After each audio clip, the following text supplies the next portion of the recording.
quem quer. Foge todo mundo. A maioria foge. Você precisa de uma situação que vai ter que todo mundo lutar. E você não vai virar e falar assim, não, eu quero produzir bebida. Não, desculpa, não tem mais bebida, amigão. Você tem que produzir munição. A sociedade inteira ela é voltada para o esforço da guerra. É o máximo de sobrevivência do tudo ou nada, da sua família maior. Claro, se você olhar para o indivíduo e cada um olhar para o seu umbigo e esquecer as suas outras identidades, e dependendo de quanto fraco forem essas outras identidades, você vai olhar para você e vai querer se salvar. Só que aí você não tem projeto coletivo. Entendo. Entendeu? E como é que é historicamente isso? Você tem exemplos de outras guerras para trazer pra gente? Pô, todas as guerras, quando você tem uma guerra total, e isso para a Ucrânia é uma guerra total. Para a Rússia não é. Você tem guerras limitadas e guerras totais. Claro, Essa é uma distinção que, que o Clausewitz faz, né? Que é um dos pais da guerra. Ele explica que tem a guerra total e a guerra limitada. E tem regras de condução da guerra limitada e regras de condução da guerra total. Na guerra limitada, a gente vai impor regras assim da seguinte natureza. Olha, você não pode atirar no paraquedista quando ele estiver descendo. Na guerra total... Foda-se isso aí. É total. É guerra. Pensa no... Não, mas mesmo na guerra total, você tem... Não a questão de atirar no paraquedista, eu não sei como funciona isso, mas você tem, por exemplo, você não pode jogar armas químicas. Você tem convenções de guerra, mas isso são regras de guerra. Então, mas poderia na guerra ser total, no paraquedista. na Segunda Guerra Mundial não tinha isso. Não, mas isso... Guerra total. É um exemplo de guerra total. Mas é porque isso ainda não estava estabelecido. Hoje em dia tem, se tiver a Terceira Guerra Mundial, vai continuar tendo. Se tiver a Terceira Guerra Mundial total, essas regras vão ser descumpridas. Vão ser descumpridas, mas vão deixar de existir, né? Vão deixar de existir porque é guerra total.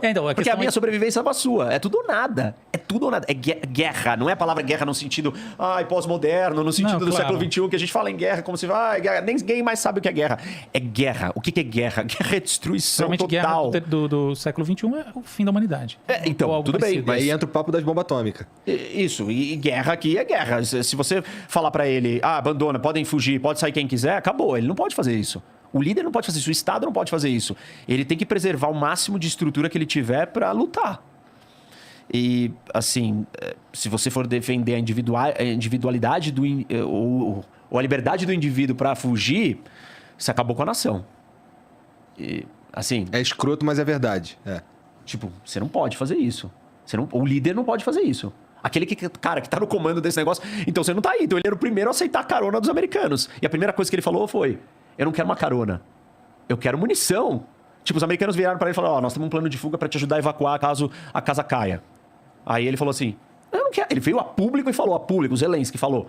Eu não quero carona. Eu quero munição. É isso que ele tem que fazer. Ele usa o espaço público, né? Muito bem. Porque ele é muito articulado, ele fala muito bem, ele tem carisma. Ele tem um lance de ser ator. Eu escrevi um livro sobre carisma, inteligência do carisma. Depois eu pego ali e mostro pra vocês. E eu falo que carisma não é um dom. É uma ferramenta e uma habilidade, um conjunto de competências e habilidades que você desenvolve. Aliás, já vou dar aqui para vocês. Pô, presente? Obrigado. Sim. Obrigado, cara. Legal. Poxa, obrigado. Mas enfim, ele é um cara carismático. Eu não quero perder o raciocínio aqui, que nós estamos no ápice para chegar na bomba atômica. Ele é um cara carismático e ele é muito articulado. E isso ajuda muito ele. Ajuda muito ele falar as coisas certas. E essa frase é muito boa. Eu não quero uma carona, eu quero munição. Sensacional. Ela é impactante, ela é direta, ela é forte. Realmente, vocês estão me oferecendo o quê? Uma carona?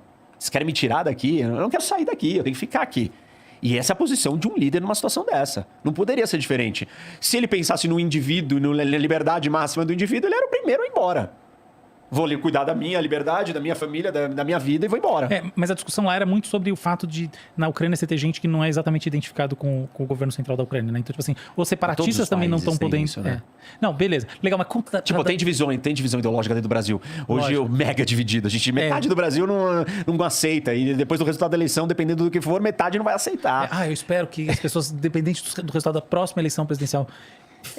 Mas assim, o ponto que você está falando, ele existe, mas o que eu estou dizendo é que não muda a postura de um líder que está comandando o país. Tá bom. E ele impor serviço militar obrigatório, controlar a economia, é absolutamente natural de um processo de guerra. Legal. Conta pra gente o que você acha do ponto de vista da questão da ameaça nuclear que pode acontecer e se aconteceu, onde isso vai dar? Tá. Eu vou explicar 2 conceitos aqui para vocês. O cara tem que ir embora, 00:10 já. Meia-noite? Caramba, nós estamos aqui há 5 horas aqui. Sei lá, irmão. Mó tempão. Beleza, vamos lá. Amanhã tem uma outra palestra logo cedo. É o seguinte. Existem 2 tipos de bombas atômicas. Armas atômicas estratégicas e armas atômicas táticas. Uma arma atômica tática, ela tem um alcance pequeno e uma capacidade explosiva menor.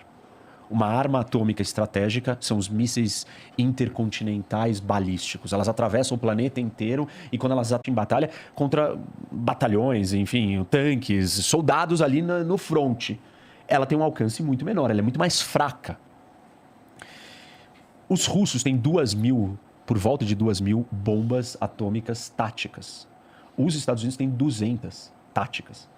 Estratégicas, os números são muito maiores. Os russos têm mais que os americanos. São o país que mais tem no mundo. Mas os americanos têm, 2.000, muitas. Que diferença bombas. faz, né? Ou faz? Pior é que faz.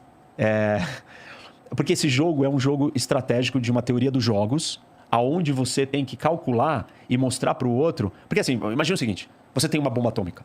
Uma. O que eu posso fazer com a sua bomba atômica? Atacar e destruir a sua bomba atômica. Exato. Aí você não tem mais nenhuma. Mas eu tenho um número que é indestrutível e uma capacidade de destruir o mundo que passa de 10 vezes? Isso, mas aí se você tem 100 e se eu souber onde está a sua 100, aí você também se deu mal. Sim, mas é porque você entendeu? Por isso que diferentes países. Por isso que a gente escala para um É número a tão vantagem alto. da OTAN, né? Não, por isso que você escala para um número de bombas tão alto. Exato, porque é uma lógico. lógica matemática de estratégia, Claro. de falar assim, eu tenho um número tão grande que você não vai conseguir Exato. destruir todas. O que eu estava dizendo é que a partir Do ponto de vista da destruição não faz diferença, mas correto. do ponto de vista do raciocínio estratégico de movimentação faz. Então você vai ter muitas. Por isso que eles chegaram nesse número. Aí, tudo bem. E aí você tem diferenças de confrontos. Existe um confronto nuclear e um confronto convencional. O que é o confronto convencional? Soldado com soldado, tanque com tanque. Confronto nuclear é guerra nuclear. As bombas atômicas da Guerra Fria, ou a ideia de você ter um confronto nuclear era de bombas estratégicas, em primeiro lugar. E aí, se você usar, eu garanto que mesmo que você me ataque surpresa e me destrua, e mate todo o meu país e destrua tudo, eu tenho um meio e um mecanismo de retaliar. Isso se chama Second Strike Capability. Capacidade de segundo ataque. Como que eu vou ter capacidade de te atacar depois de ter sido destruído? Minhas bombas atômicas estratégicas plantadas em países... Em outros estados, que né? não são dependentes da ameação direta. Vamos lá, vamos fazer o raciocínio é bom, mas vamos levar ele a no cabo. caso da OTAN, Vamos é imaginar fato. que a bomba, então, tá na França. Estados Unidos explodiu, acabou. Aí a França, depois que os Estados Unidos acabou, fala assim... Então agora eu vou me vingar pelos americanos. É ruim, hein? Não é isso, é que você tem... Não vai. Você tem Ela não vai. Não, mas é que você tem operações militares controladas pelos americanos e assim por diante em Mas países você tá em da outro OTAN. território. Você não vai lançar uma bomba da França e a França vai deixar. Não sei, hein? Bom, enfim, Não vai, você que é especialista. Não vai. Você é especialista, deixa eu Não vai. respeitar você. Não é assim. Onde Tá. que é? Você tem um submarino nuclear. Perfeito. Escondido no fundo do mar. Verdade. No fundo do oceano, que ninguém sabe onde está. Nem o presidente americano sabe a localização daquele submarino, carregando mais 40 bombas, que se os Estados Unidos for destruído, ou se a Rússia for destruída, eles vão lançar um ataque retaliatório destrutivo total. Então, você pode me pegar de surpresa, me matar o presidente americano, matar todo mundo. O sistema e o mecanismo de retaliação está colocado num lugar que você não sabe onde está. E não é um submarino, são vários espalhados pelo oceano. Na época da Guerra Fria, eram aviões que ficavam voando 24 horas por dia, 7 dias por semana, além dos submarinos. E além dos mísseis escondidos no subsolo dos lugares, nos silos subterrâneos. Então, enfim, esse mecanismo garante que o outro não te ataque. Com isso, se tornou inviável uma guerra nuclear. Depois do fim da União Soviética, os russos olharam situações onde o Ocidente veio com uma força superior, convencional. Um exército maior e iria dar conta de vencer os russos. Eles mudaram a doutrina nuclear, alteraram a doutrina nuclear russa e falaram o seguinte: existe um cenário onde a gente pode ser atacado com armas convencionais que nós responderíamos com armas nucleares. Se nós estivermos perdendo e for do interesse nacional russo e for uma ameaça para nós responderemos com armas nucleares. A estratégia se chama escalar para desescalar. Eu jogo uma arma nuclear tática, não a estratégica, porque se eu jogar a estratégica, ativa dele, acabou o mundo, todo mundo morre. Então eu jogo uma menor tática, eu escalo, e aí o Ocidente vai virar e falar assim: não, para. O cara jogou uma bomba atômica. Nós não vamos reagir com uma bomba atômica porque acabou o mundo aí. E aí ele senta na mesa e fala: vamos fazer um cessar-fogo, acordo de paz, vamos parar onde a gente está. E aí ele congela o conflito onde ele estava. Esse cenário faz parte da doutrina nuclear russa hoje. O que aconteceu desde que começou o conflito? No primeiro dia do conflito, o Putin virou e falou assim: não interfira, Ocidente. Se vocês interferirem, vocês vão ver reações jamais imaginadas na história da sua existência. Que é isso?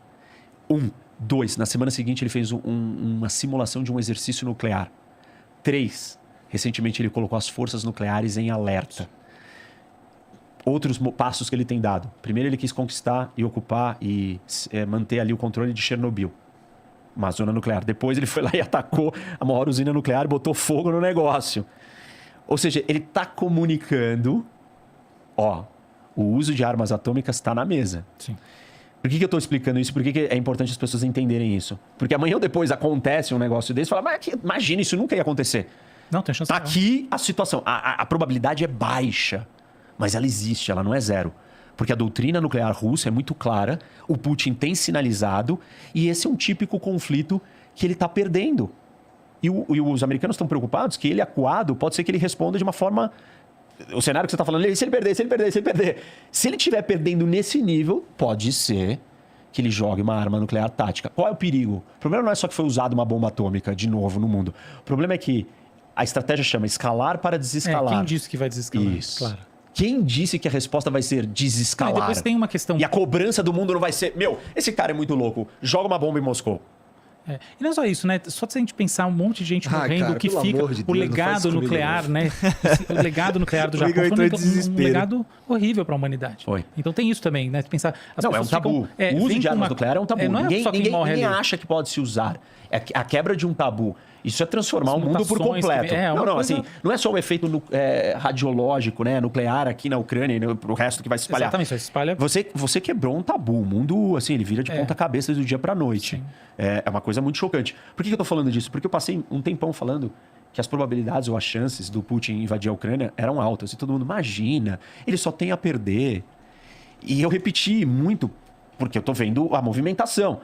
Então, eu acho que é importante as pessoas entenderem o que está em jogo aqui. Repito, não acho que existe uma alta chance disso acontecer. A chance é baixíssima, mas ela está colocada na mesa. Sim. É engraçado, né? Depois de uma pandemia, como a gente não via igual desde a gripe espanhola, a gente Uma pode guerra. ter uma bomba atômica. Eu falei isso pros meus alunos, eu falei assim, pô, aluno do 9º ano, deve ter uns 14, 15 anos, né? Uns 14 anos. Eu falei pra eles, caramba, meu, pra quem tava achando a vida meio pacata, hein? Vocês já encararam uma pandemia, agora vai encarar a Terceira Guerra Mundial. Porra, vocês estão de parabéns, hein, brasileirinhos? Meu, assim, não uma via coisa que, desde os anos que todo 40. mundo que está assistindo a gente, eu tenho falado isso nas minhas lives recentemente, e que esse é um ponto importante. O raciocínio econômico, a lógica racional, ser racional significa o quê? Ponderar entre custo e benefício. A lógica econômica, você tomar uma decisão é essa, que é minimizar os seus custos, as suas perdas, para maximizar os seus ganhos. Só que na guerra, essa lógica é invertida. Eu aceito sofrer, perder, ter riscos maiores, mesmo que eu não tenha benefícios, porque o meu benefício vai ser a dor e o problema que eu vou causar para o meu inimigo. O Putin arriscou perder o Nord Stream, o gasoduto com a Alemanha, porque ele entendia que a perda para o Ocidente ia ser muito maior. E se a gente não virar uma chave na nossa cabeça para olhar sobre essa ótica de lógica, nós não vamos entender por que as coisas estão acontecendo do jeito que está acontecendo. Porque do ponto de vista racional, econômico, de ganho e perda, não faz nenhum sentido para a Rússia, para o Putin. Mas dentro da lógica da guerra, faz todo sentido o que está acontecendo. E dentro da lógica da guerra, o uso de armas atômicas é uma grande perda? É. Só que por que eu perderia tanto? Porque meu inimigo vai perder muito mais. Vai doer muito mais nele. E eu acabo saindo ganhando porque é uma rivalidade. É um contra o outro. É eu ou ele. Eu me fudi, mas ele se fudeu mais. Isso, porque é uma lógica de confronto. Não é uma lógica cooperativa, econômica, simultânea, entendeu? Tipo, a gente tá fazendo negócio. Você me vendeu um negócio, eu comprei porque eu precisava daquilo. Você ganhou, eu ganhei. Aqui não é isso. Aqui é uma outra lógica.